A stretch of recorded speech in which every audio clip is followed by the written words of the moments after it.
नमस्कार। आज का हमारा विषय हर स्वास्थ्य कार्यकर्ता के लिए, हर मेडिकल ऑफिसर के लिए बेहद जरूरी है। हम बात करने वाले हैं वैक्सीन कैरियर की और ये समझेंगे कि इसका सही इस्तेमाल कैसे किया जाए ताकि कोल्ड चेन हर हाल में बनी रहे। ये एक बहुत ही जरूरी गाइड है। तो हम क्या क्या देखने वाले हैं? सबसे पहले कि वैक्सीन कैरियर आखिर है क्या। फिर देखेंगे कि आइस पैक कैसे तैयार करते हैं, पैकिंग का सही तरीका क्या है, और हाँ, सेशन साइट पर इसका इस्तेमाल कैसे करना है। इसके बाद क्या करें और क्या न करें, इसकी एक सीधी सादी लिस्ट देखेंगे। और आखिर में बात करेंगे सबसे ज़रूरी चीज़ पर, हमारी प्राथमिकता यानी कि सुरक्षा पर। तो चलिए शुरू करते हैं पहले खंड से। सबसे पहले तो यही समझना होगा कि ये वैक्सीन कैरियर आखिर है क्या चीज़ और इसकी इतनी अहमियत क्यों है। तो देखिए, ये कोई मामूली डिब्बा नहीं है। ये एक खास इंसुलेटेड बॉक्स है जिसे खास तौर पर वैक्सीन को हेल्थ सेंटर से वैक्सीनेशन साइट तक ले जाने के लिए ही बनाया गया है। इसमें आराम से 16 से 20 शीशियां आ जाती हैं। और सबसे काम की बात, ये 2 से 8 डिग्री सेल्सियस का तापमान बनाए रख सकता है, वो भी पूरे 12 घंटे तक। बस एक शर्त है कि इसे बार बार खोला ना जाए। चलिए अब आते हैं दूसरे खंड पर, आइस पैक तैयार करना। ये एक तरह से पूरी कोल्ड चेन की नींव है। यकीन मानिए, ये स्टेप कैरियर को पैक करने से भी पहले शुरू होता है और सबसे ज्यादा जरूरी है। अच्छा, तो जब एक नया आइस पैक तैयार करना हो तो बस ये 5 काम करने हैं। सबसे पहले उसे दिए गए निशान तक पानी से भरें।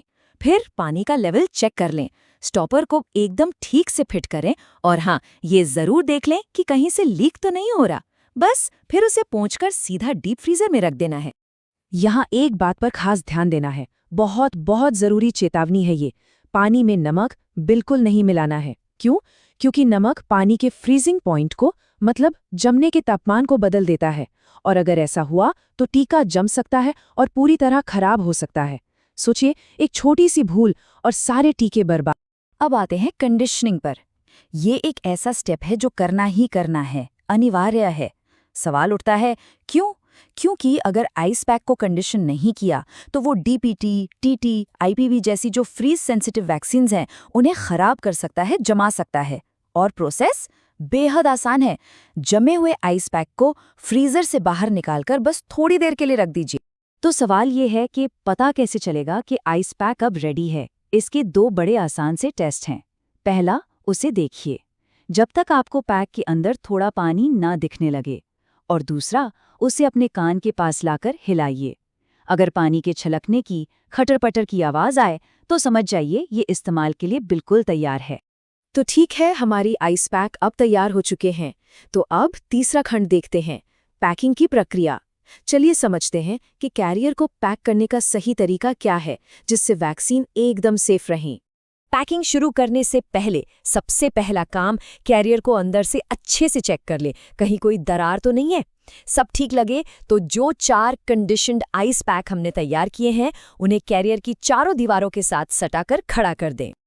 अब बारी है वैक्सीन को सुरक्षित रखने की। जितनी भी शीशियां हैं, उन्हें एक पॉलीथीन बैग में रखें और फिर उस बैग को कैरियर के ठीक बीचों बीच रख दें।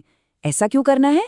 इसके 2 बड़े कारण हैं। एक तो ये वैक्सीन को आइस पैक के सीधे संपर्क में आने और जमने से बचाता है, और दूसरा, नमी से शीशियों पर लगे लेबल भी खराब नहीं होते। और पैकिंग का आखिरी स्टेप, आइस पैक के ऊपर फोम पैड रख दें। इससे सब कुछ अपनी जगह पर टिका रहेगा, हिलेगा नहीं। अच्छा, यहाँ एक बहुत काम की टिप है।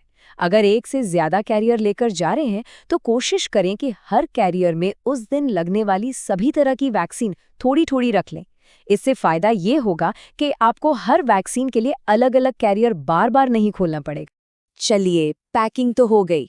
अब हम चौथे खंड में पहुंच गए हैं, यानी सत्र स्थल पर इसका इस्तेमाल। फील्ड में वैक्सीनेशन सेशन के दौरान कोल्ड चेन को कैसे बनाए रखना है, आइए देखते हैं। फील्ड में काम करते समय बस ये 3 आसान से नियम हैं जिन्हें कभी नहीं भूलना है। पहला, कैरियर को हमेशा छाया में ही रखें, कभी भी सीधी धूप में नहीं।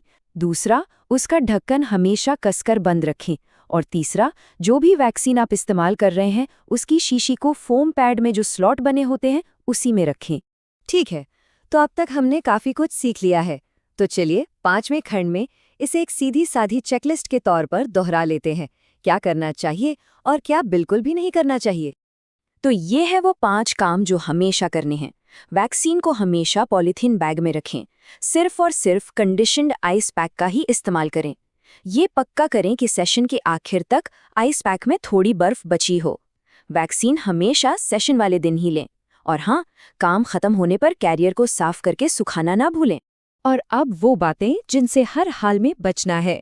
रूटीन इम्यूनाइजेशन के लिए कभी भी डे कैरियर का इस्तेमाल ना करें। ढक्कन खोलने के लिए कभी भी पेचकस जैसी नुकीली चीजों का सहारा न लें। कैरियर पर बैठना या उसे जोर से पटकना बिल्कुल मना है। और जैसा पहले भी कहा, इसे कभी भी धूप में या खुला तो बिल्कुल न छोड़ें। और अब हम आते हैं अपने आखिरी और सबसे महत्वपूर्ण खंड पर।